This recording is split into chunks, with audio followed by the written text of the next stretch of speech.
Good morning dear student. मैं Shyam Kumar Maurya, assistant professor, Valmiki teachers training college Vaishali के इस चैनल में आप सभी विद्यार्थियों का स्वागत है। डीएलएड प्रथम वर्ष कोर्स F5 भाषा की समझ तथा आरंभिक भाषा विकास के अंतर्गत आज हम यूनिट 3 पढ़ेंगे। यूनिट 3 के अंतर्गत भाषा अर्जित करने और भाषा सीखने के बारे में बताएंगे। अधिगम एवं अर्जन।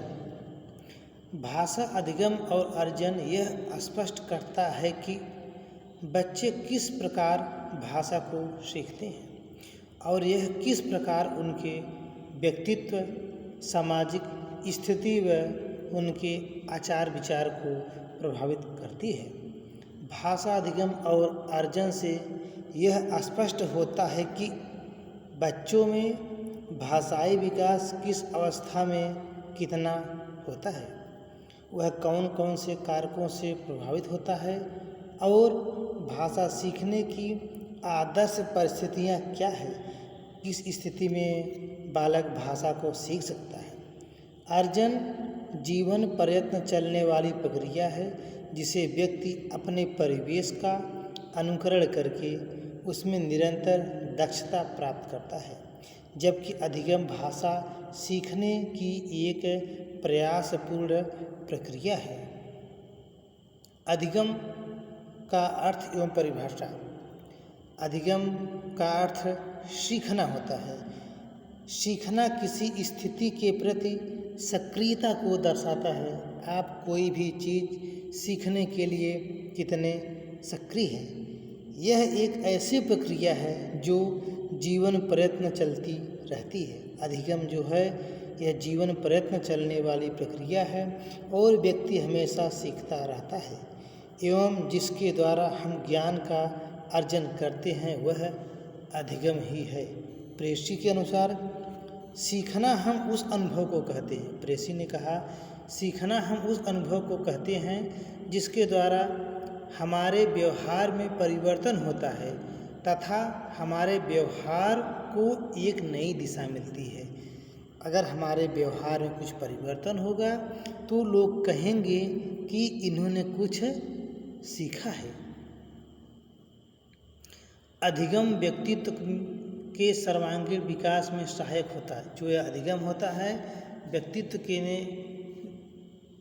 विकास में सहायक होता है। इसके द्वारा जीवन के लक्ष्यों को प्राप्त करने में सहायता मिलती है। जो जीवन का लक्ष्य है उसको अधिगम के द्वारा हम सीखने के द्वारा प्राप्त करते हैं। विषय वस्तु को याद करने को अधिगम नहीं कहा जा सकता। यदि किसी छात्र ने विषय वस्तु के ज्ञान पर कुछ परिवर्तन करने एवं उत्पादन करने अर्थात ज्ञान का व्यवहारिक प्रयोग करने में सक्षम हो गया है तो हम उसके सीखने की प्रक्रिया को अधिगम के अंतर्गत रखा जा सकता है। बच्चे मानसिक रूप से तैयार हों उससे पहले ही उन्हें पढ़ाना चाहिए। बाद की अवस्थाओं में उनके सीखने की प्रवृत्ति को प्रभावित करता है।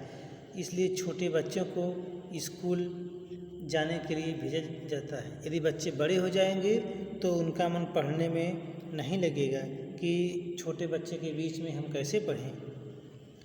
उन्हें बहुत से तथ्य याद तो रह सकते हैं लेकिन संभव हो कि वे न तो उन्हें समझ पाएँ और न ही उन्हें आसपास की दुनिया से जोड़ पाएँ। इसीलिए छोटे बच्चों को विद्यालय भेजा जाता है कि वे अपने आसपास की दुनिया को समझें और अपने आसपास के परिवेश से कुछ जोड़ पाएँ। स्कूल के अंदर और बाहर दोनों जगहों पर सीखने की प्रक्रिया चलती रहती है। जो सीखने की प्रक्रिया होती है स्कूल के बाहर भी होती है, स्कूल के अंदर भी होती है। इन दोनों जगहों में यदि संभव हो तो सीखने की प्रक्रिया पुष्टि होती है। इन दोनों जगहों में यदि संभव हो तो सीखने की प्रक्रिया की पुष्टि होती है। सीखना किसी की मध्यस्थता या उसके बिना भी हो सकता है। आप किसी के द्वारा सीख सकते हैं, स्वयं से सीख सकते हैं, कोई बताएगा तब पर भी सीख सकते हैं। प्रत्यक्ष रूप से सीखने सामाजिक संदर्भ और संवाद, विशेषकर अधिक सक्षम लोगों से संवाद विद्यार्थियों को उनके स्वयं के उच्च संज्ञानात्मक स्तर पर कार्य करने का मौका देते हैं, कि जिससे जो विद्यार्थी हैं अधिक से अधिक सीखने में सक्षम हो सकें। अधिगम के प्रकार। अधिगम के निम्न प्रकार हैं। क्रियात्मक अधिगम। क्रियात्मक अधिगम में सीखने के लिए क्रियाओं के स्वरूप और क्रियाओं की गति पर ध्यान दिया जाता है। प्रारंभिक बाल्यावस्था में हम अनेक प्रकार के गतिवाही कौशलों को अर्जित करते हैं। उदाहरण के तौर पर बाल्यावस्था में किसी वस्तु तक पहुँचने, उसे पहचानने व समझने आदि का प्रभाव हम प्रयास करते हैं। बिना किसी सहारे के खड़े होना या चलने का प्रयास करना साधारण गतिवाही नियमों के द्वारा सीखा जाता है। शाब्दिक या वाचिक अधिगम सीखने में संकेतों, चित्रों, शब्दों, अंकों के माध्यम से हम सीखते हैं। सरल समस्याओं के समाधान से क्रमशः जटिल समस्याओं का समाधान करना तथा वैज्ञानिक आविष्कार, यंत्र और उपकरणों के निर्माण आदि का शिक्षण करना होता है।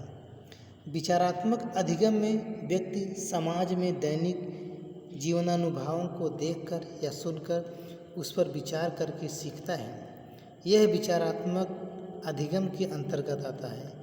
इसमें मनुष्य अपने शारीरिक क्षमताओं की अपेक्षा मानसिक क्षमताओं का ज़्यादा प्रयोग करता है।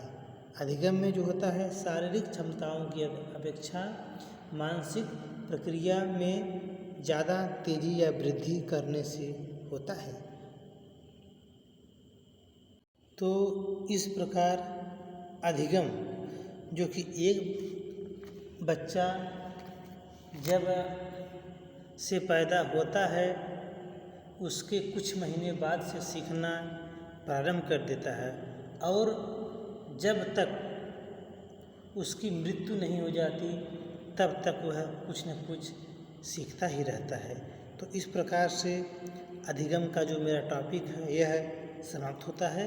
हम पुनः एक नए टॉपिक के साथ उपस्थित होंगे। तब तक के लिए धन्यवाद।